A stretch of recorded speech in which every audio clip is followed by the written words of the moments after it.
Gege Akutami, the author of Jujutsu Kaisen, has released a expanded slash extended ending of Jujutsu Kaisen. 16 pages in total, almost pretty much an entire new chapter to expand upon the conclusion of the series.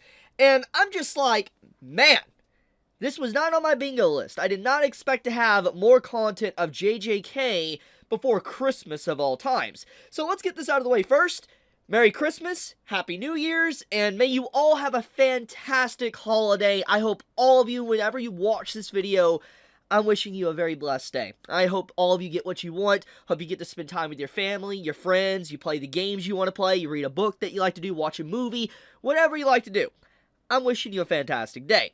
So with that being said, let's get into this. So, Jujutsu Kaisen got 16 new pages, and legit, they're good. Now, they're not perfect. I want to make sure I state this. They're not perfect. There is still a lot of more unanswered questions thanks to these pages, but I do think in general, it is nice to have a little bit more of an epilogue to JJK. It feels like, more or less, there's a lot here that could potentially open the door up for, like, let's say, a spinoff, or even, I dare say, a continuation. Because I've talked about this in the past. Shonen Jump, obviously, they are hurting for big hit series. Obviously, Kagurabachi is very popular right now, and Ichi the Witch is definitely building some steam right now. But I do think that it's very clear that there isn't some massive series that's really carrying the magazine completely at the moment. And so I do think that there might be some form of sequel very soon, some form of really big title to get a sequel very soon. Either it be JJK, it might be My Hero to some degree, or even Bleach's Return. Whatever the case may be, it's very clear Shonen Jump is scrambling probably to figure out how they could fill some gaps and holes in some of the stuff they lost just in this year alone. But anyways, this new expanded ending, honestly, it just goes to show that regardless if you did not like the ending of JJK, like if you have still to this very day mixed feelings about the conclusion, the final 5 chapters, how things went down, I can still feel, at the end of the day, passion. I still feel like Gege really does want to deliver. He does want to give his best when it comes to Jujutsu Kaisen. It's not soulless. It doesn't feel like he's just throwing pages out just to throw it out. More or less, it's just him trying to add something there to give a little bit more closure to those that decided to pick up the final volume of Jujutsu Kaisen. So let's get into what exactly was expanded upon. So to start off, we got a lot of information about Uta, and for one, Uta apparently is now the new acting head of the Gojo clan, which, really good. I'm glad to hear that. It makes sense. It, thematically and the way the story was built up, it made the most sense, but it's still nice to basically see that, Uta ends up as Gojo's clan head, representative, which is from Panda's dialogue, which we get to see right here. We also apparently have a time skip where we're in, the 2080s, I believe. It's been a long time. It's a huge, massive time skip, so to speak, and we have Uta and Maki's grandkids actually just straight up going into his treasure room and looking at different things he has in here, and Panda is on display. There's a lot to really take away from this, and one thing in particular I think that is very important about this is the fact that Panda, he's still working, but he's more or less being protected by Uta, despite how long it's been. He's put in the treasure room to keep him safe, but he's now basically a grandpa. He is someone that is much older now, but one thing I do want to point out is the kids here. There's a lot of people debating that, these two kids that go into the treasure room to interact with Panda is, maybe not Maki and Yuta's kids, but you can't say like it isn't. I mean, look at these faces, and when you compare right here side by side Maki and Uta, you could just see the similarities. You could literally see the way the mouth is drawn. Now, this could be chopped up to just, the art style from Gege Akutami, how he draws characters, but you're not telling me this guy right here is not like a Zenin. You could just see it. He legitimately looks like a Zenin the way his smile is. He straight up kind of looks like Megami to a good degree. But, we also have her, too. She looks exactly like, Uta, with his reaction faces and stuff. So, yeah, it's very clear who the parents are, the grandparents are, Uta and Maki, and I'm curious to see who their parents actually are. But it's nice to have a little bit of an epilogue, a little bit of closure that these two characters got together, but let's be honest, it wasn't necessarily a secret that these two would have ended up together. I mean, it was expected. Anyone that was reading the story, and especially even in the final chapters, saw that these two had kind of like a thing going on that was implied and hinted at for a while, so it makes sense that that's indeed what happened. Now, there is more to this than just that. We have like a final farewell from Gege Akutami talking about his overall frustrations of how he felt about, JJK in general and as a writer, an artist. I'll talk about this in a second, but we also have this information about Sukuna, and how he first came upon Uraume, and apparently Uraume, like, the powers of with ice and stuff, froze their parents. Their parents were completely froze, solid friends and family, and Sukuna happened upon Uraume and was like, I broke my, ice house, my refrigerator recently, why don't you follow me? And so Uraume followed Sukuna from that very day onward, and basically, Uraume was probably in charge of keeping the meals and stuff fresh and prepped and all that, and allowing Sukuna to be able to eat. At first it seems really hilarious, and it seems like very shallow and all that, but the fact that Sukuna's first interaction with Uraume was to give Uraume a purpose says a lot, because, Sukuna's not a good man, and even looking at this context, it's still very, messed up to a degree, but it shows that deep down Sukuna wasn't 100% evil. He's petty, very petty man, fighting with his nephew, basically, but he deep down is kind of a chill dude. He seems very chill. He doesn't necessarily seem, like he was always, 100% evil thoughts. He just lived the life that he wanted to live, and this interaction with Uraume really does kind of dive a little bit more into his character. Even if it's very little, it dives into just how he gave someone a purpose, and he kept them around, even if it seemed very little, like just as a refrigerator or something.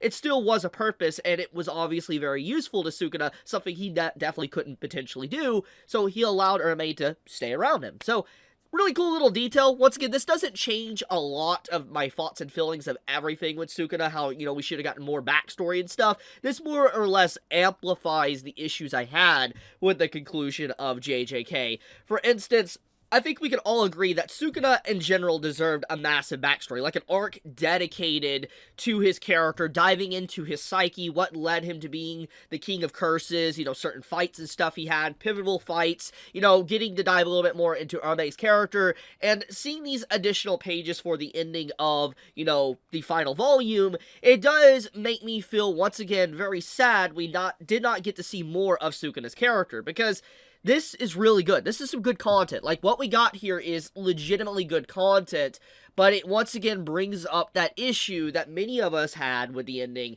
and that is we should have gotten a backstory.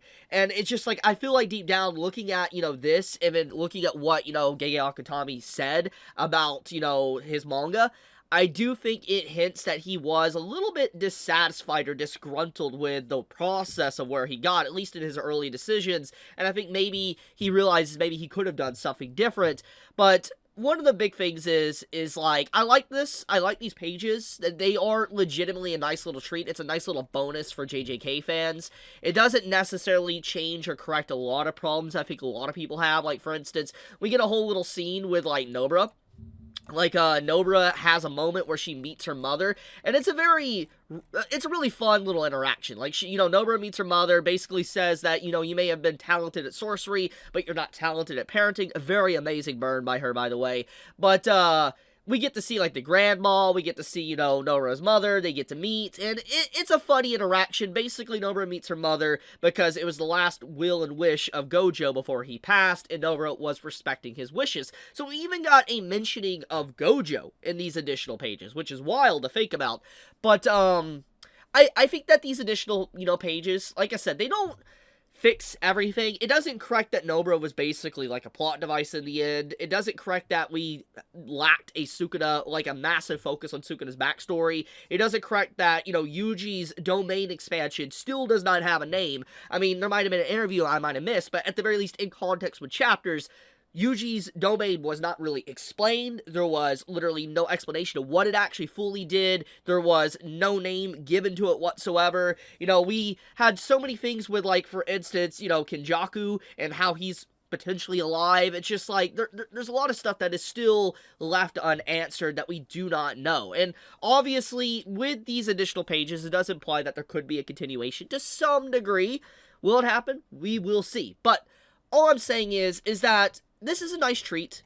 It doesn't necessarily change anything, and I feel like it won't move a lot of people's opinions of JJK's conclusion, but I do think that more or less it will show that even in the end, Gege Akutami still has a lot more soul put into his stuff, regardless of issues, than what Aka did for Oshinoko. Yeah, shots fired on that one. So let's get into this offer comment. So there is a comment here that Gege did. Now, I'm not going to read this whole thing. You can pause the video and read it for yourself. But it more or less outlines the frustrations that Gege had with, like, writing manga and the issues he had to deal with and, like, his self-worth and how he felt like, you know, he was pushing himself too hard or not pushing himself too hard. There was a lot of things about this that legitimately makes me a little bit sad. It shows that he troubled a lot of people, or he feels he troubled a lot of people with the editorial staff, his assistants, and all that. You know, he thanks people that, you know, read his work in the end and stuff, or people that just read the final volume. But you could see that deep down with the way this is written, he has some regrets. It feels like there legitimately is regrets with how he handled JJK as a manga. Maybe not the ending, maybe not the middle half, but maybe the beginning or something. Maybe there's stuff he could have done differently. There definitely is some form of regrets that he tries to imply with this offer comment that he did in the final volume. Now, here's the thing. It really just goes to show that being an author really is rough. It is difficult. It is really hard to write a good ending. It's really hard to just get off the ground. And I could not imagine the immense pressure as an author to be able to write on a consistent basis weekly with millions of fans reading your work.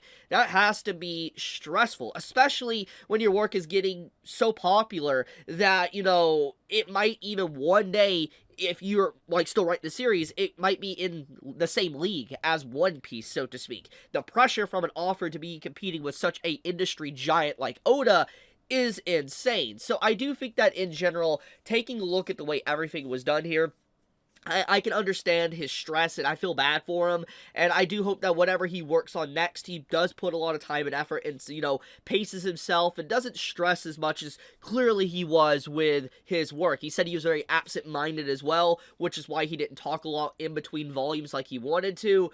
There's a lot here that really gives some more, you know, answers to why he did the things the way he did. It makes me feel a little bit bad, honestly, in the end. But yeah, JJK. Give us a new expanded ending. Like I said, it's not perfect. Some might even say it makes the ending worse. I wouldn't fully agree with that. I don't even agree with that.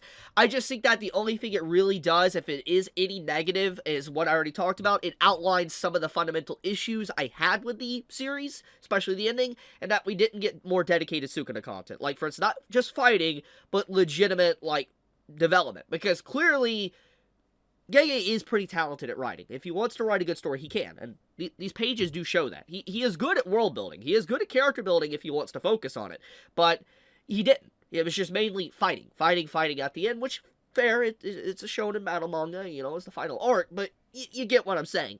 So I do think that that's the only negative I could really pull from these pages for this new additional ending. But besides that, good. I'm honestly curious if these characters are being set up as well for a potential, like a potential sequel, like a potential spinoff, like focusing on these two grandkids of Uta and Maki. I hope so. That would be really freaking cool. But yeah, one other thing is we didn't get any mention of Yuji. That's another thing, actually. That's I just realized that these additional pages, at least from what I'm aware of, did not even mention Yuji. Strange. Anyways, be safe, stay healthy, and I love you guys. Chibi out.